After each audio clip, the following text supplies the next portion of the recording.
This is a film about why the arts are valuable in school.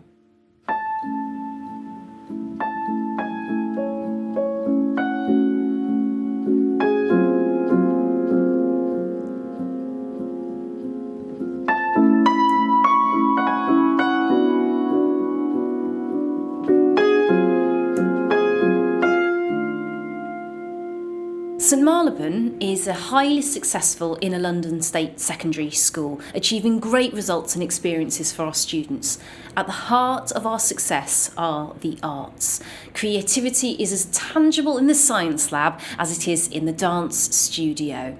You're about to hear a lot of different voices calling for the arts not to be sidelined as just a lovely luxury extra, but instead to be seen as vital to our students' learning, as maths and English and the humanities are. I think what we're not doing at the moment in terms of making a clear case as to why arts are important is stressing their validity as an academic subject. It's intellectually demanding, it's emotionally demanding, and it's very often physically demanding that you have to spend a lot of hours with this thing. So the idea that it's an easy option is absolute nonsense. We have to slay the dragon. The art is not soft. Art is hard thinking, creative thinking. So that's then you go back into the head. I think there are a number of false dichotomies doing the rounds, namely creativity versus knowledge, creativity versus rigour, creativity versus the academic. The sciences, math, engineering are extremely creative subjects and all very much linked together as well. When you're doing history, you're creating stories. Stories don't exist in history. History is famously one damn thing after another, but what we do is we put it together into stories to make it memorable, to understand it, and to interpret it. Well, that's fundamentally creative. We're making stuff up. Every time you remember something, you're actually reinventing it from a series of images you have in your head. The thing that we must remember is that art is not just drawing and creativity is not just drama. That art, artistry and creativity are about how you think.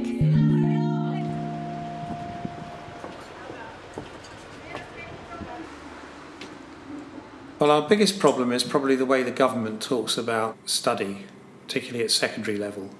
There's a sense that STEM subjects, science, technology, engineering and maths, are the key to a great career. We hear a lot about employability skills.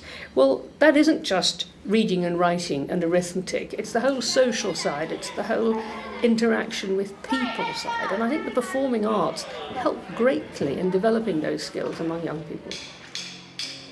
I go into businesses and talk about the jazz organisation, the band as a leaderless organisation that somehow works, and they're absolutely intrigued. The employers say that kids with a cultural understanding, who can work in teams, who can problem solve, who can speak publicly, who are confident in what they think, who can analyse information, those are the people they want to employ.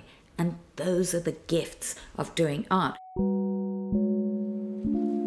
Over recent years, more than the last decade, the fastest growing sector of the British economy has been the creative sector, more than twice the speed of the rest of the economy. Educationists and politicians are so behind what's really going on in the world and how the economy works in the arts and in general now. It's completely different. If you look at the tech industry, they say, please give us art and computer skills in the same person because we have a 750,000 deficit in the future jobs between now and 2020 in this area.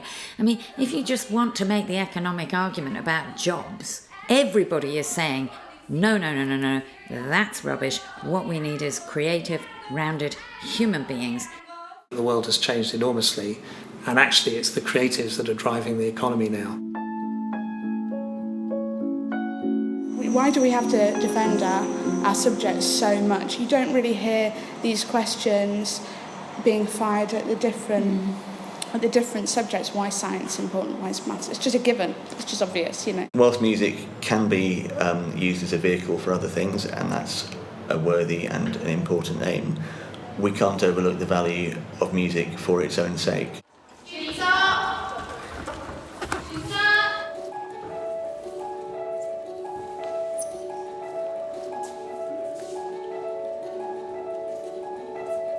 I hate the emphasis on measurability, and I think that we are becoming culturally handcuffed to the idea that nothing is worth doing unless you can measure it.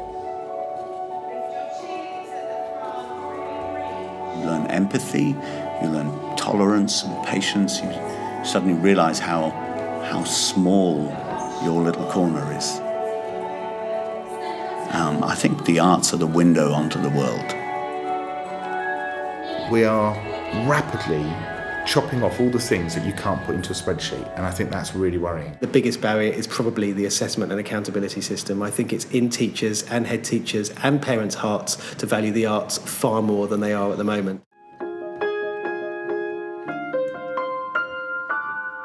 We only understand the world by creating it. When I'm looking across the room at you, I know for a fact that you are mostly empty space, because that's how atoms are. That's what physics tells us. But my brain is creating something which is nice and solid and substantial. So we're all creating all the time, from minute to minute. In every subject, you're also doing that in quite detailed ways. The more I've sort of thought about this question, this idea, the less I think of art as a subject and more as an approach. What we gain as teachers and students of a school which values the arts has a reach way beyond the discrete arts subjects and rooms. It creates an ethos and a whole school spirit, really, which says learning is great. You can go to pieces without falling apart. You can fail and get back up again. You can be curious. You can take risks. It's about oracy and it's about questioning more than it is about anything else. And I think all the arts, drama, music, dance and visual art, they all give that space in which you develop things through the discussion, and I think that's such an important skill. What would the future look like without arts in it? It would be just horrible. Schools would be horrible places, as they would be if you didn't have places that could go and play sport, and if you didn't have. So I think it's just an intrinsic part of who we are as humans. So it should be an intrinsic part of education. A world which marginalises art in the classroom, creativity in the classroom, is going to look posh.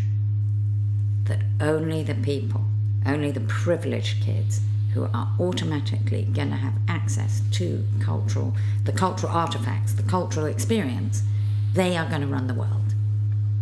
I want young people to come out of school engaged and questioning the world and understanding the world in a lot of different ways. And I think if we deny them access to really good quality arts, we are just closing down their minds in a way that could be really damaging for themselves and for society. Will be a machine production line. Children won't know how to create answers to difficult questions that don't have a black or white answer. The grey areas are being pushed away. And this 19th century approach that takes creativity out of schools is actually criminal attack on our young people. I think the next step is to mobilise parents and young people to speak up for this. What art subjects let you do? You can draw on politics, on history, on current affairs. You can draw on every single other subject and put it together in a way which fascinates you and lets you see it in a way that's more understandable. Creativity is a main thing you can bring to any other subjects. It's kind of, people might think it's maybe slightly only limited to performing subjects or artistic subjects, but it's actually quite versatile. It's a kind of skill that can help you improve in various different fields. So I think she's taken on board all that creativity which she has a natural affinity towards and used it to really maximise her academic potential.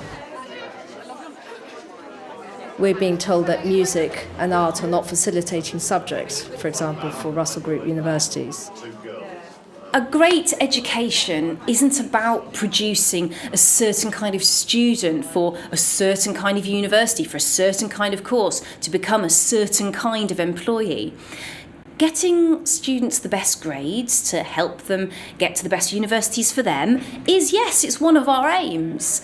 But a school isn't a factory which just tries to produce batch upon batch of oven-ready employees year on year. If you can look at the dominant culture and say where it does and doesn't fit in with your moral understanding of the world. If you can critique it, then we have articulate young people who are thinking people. What we want to do is nurture creative thinkers, independent minds and active outward-looking citizens, leaders and interesting people. And we can't do that without the arts in our schools. It's definitely not about being an artist or a designer. I don't even think it's really necessarily about creativity, because I think that word has all sorts of issues as well.